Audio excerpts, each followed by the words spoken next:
Okay, guys, if you guys missed my smothered chicken live a few weeks ago, then I'm going to show you guys how to make a gravy from scratch.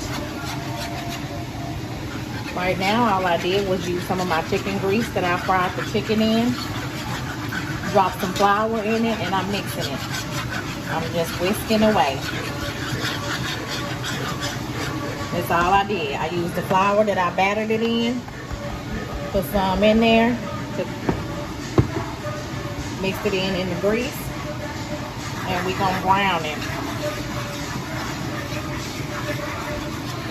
We're gonna keep on stirring it. Let it get real brown, so our gravy will be real brown. That's all we're doing.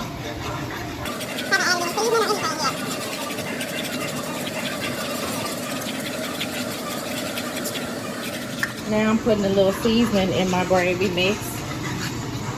Onion powder. So remember, we're layering every single step that we do. Tony Sack's Cajun seasoning, adobo,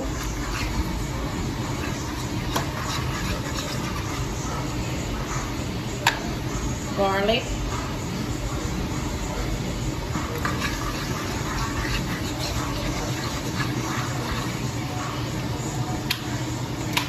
a little bit of sea salt, and ground black pepper.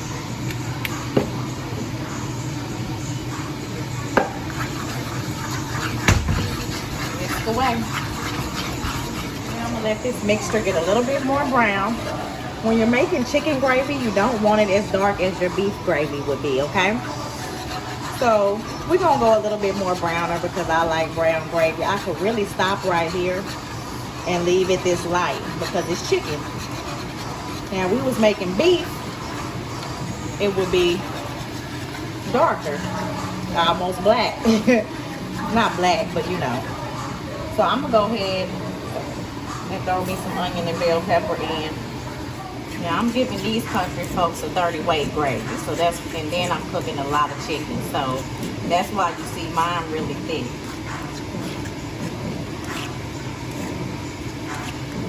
Because I'm gonna show them these pans here. The gravy has to go, both of these pans are gonna be full of water. So that's why the gravy look kind of crazy right now, but it's a method to my madness. I got the chicken battered, then I'm filling the pan up with water, and these are going in the oven to finish cooking because these are half cooked. But y'all, when I tell you this chicken looks so good, I had a piece right here. The skin on it is seasoned, really good. But I sure tasted it. But that's why my gravy is so thick, because it's gonna be totally watered down in these pans. Make sure you tasting and seasoning your gravy before you put it over your meat. Look how the brownness done set in. And look how much looser it is. It's gonna be even looser than this because I gotta add water to the pans, remember? But I have seasoned it with some more Cajun seasoning, some more black pepper, and a little bit more sea salt, because sea salt brings out the flavor in your food. Not a lot, but it helps bring out the flavor when you add a little bit. Ready?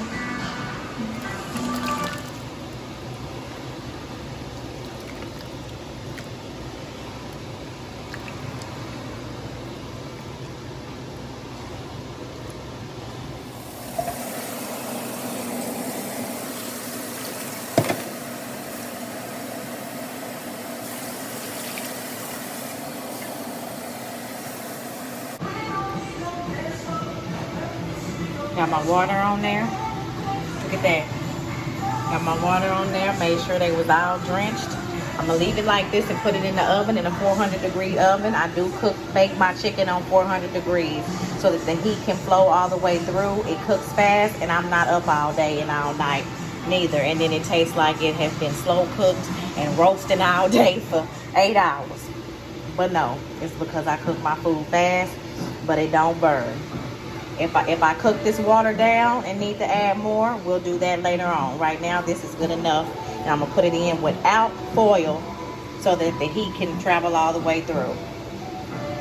And get the top all hot and bubbly. Eating a piece of sausage. Now, don't never say what you can't do. Cajun pasta. We on the Cajun pasta now that we got the hard part out the way with the smothered chicken. It's in the oven, and I'm not even gonna babysit it. So, because we need that where it's about to fall off the bone. So, Cajun pasta next. Got my sausage and red and green bell pepper sauteing, okay? Want the bell peppers to get soft. That way, when you cook your pasta, all you gotta do, boil your pasta, throw in this mixture, throw in your shrimp and your sauce, season it, and you're done. How simple is that? That's why you pre-cook and preheat all of this stuff instead of mixing all this stuff raw in your pasta, and then you gotta wait on all that to heat up and cook together, and that's just too much. I got this on high. Bell peppers almost tender enough for me, and then I'll start my pasta, and this won't take no time, guys. Now remember how I said I like to layer every section of food that I'm making? So yes, I have layered this with seasoning. One thing I can't stand is bland food. If it's supposed to be Cajun, I want to taste some seasoning and some spice. If it's supposed to be oxtails, I want to taste some beef seasoning and some salt and some. I want to taste my seasoning. To taste your seasoning does not mean it have to be salty, but I do not like no bland food at all. I'm not eating at the hospital. It's supposed to be good to me. So yeah, you put your seasoning. And of course, I put some Tony's. And what else I put? Garlic powder. And I put onion powder, but it's empty and in the trash. Shrimp, so not doing nothing with the shrimp because this is already pre-cooked.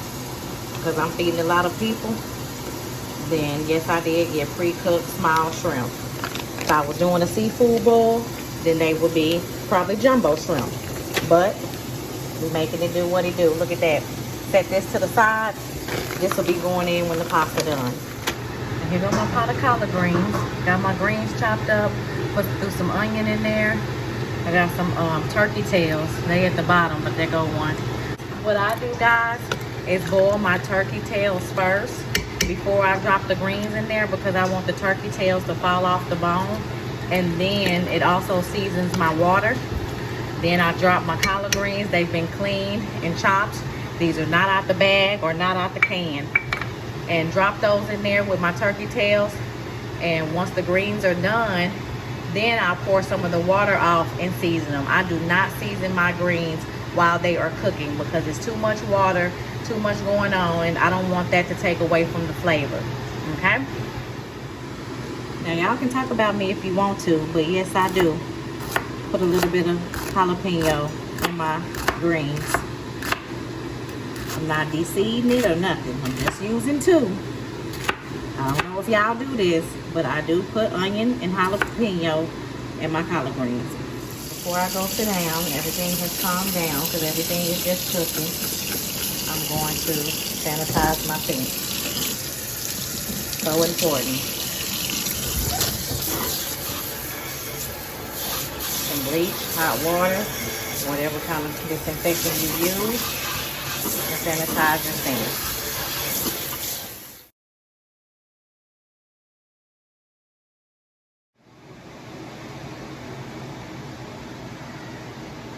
Organic tartar sauce will be up available on the website soon.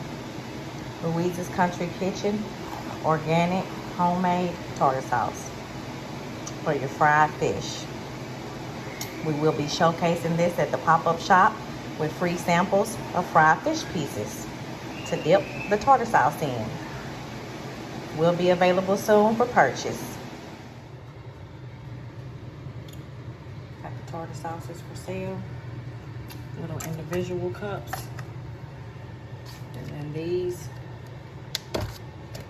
won't be the containers sold on the website. They will be different, and these are about to go in the refrigerator with the rest of them. Make sure you always refrigerate your tartar sauce. All right, the greens are done, guys. I have already seasoned them Look at that. As soon as I started mixing, that's what I wanted. As soon as I started mixing them up with the seasoning, the turkey just, you see, fell apart, fell off the little tailbone. They are seasoned to perfection. I've already had everybody taste them, and they're just the way I need them to be, the way I like my greens to taste. They got a little bit of punch because of those 2 fresh jalapeno peppers. You do not have to use that, but these are done. And my chicken is still in the oven. We need that to where it's slightly about to slide off the bone, but not quite to where it's gonna shred. So I'm gonna go sit down for a little bit, and all I'm waiting on is the chicken.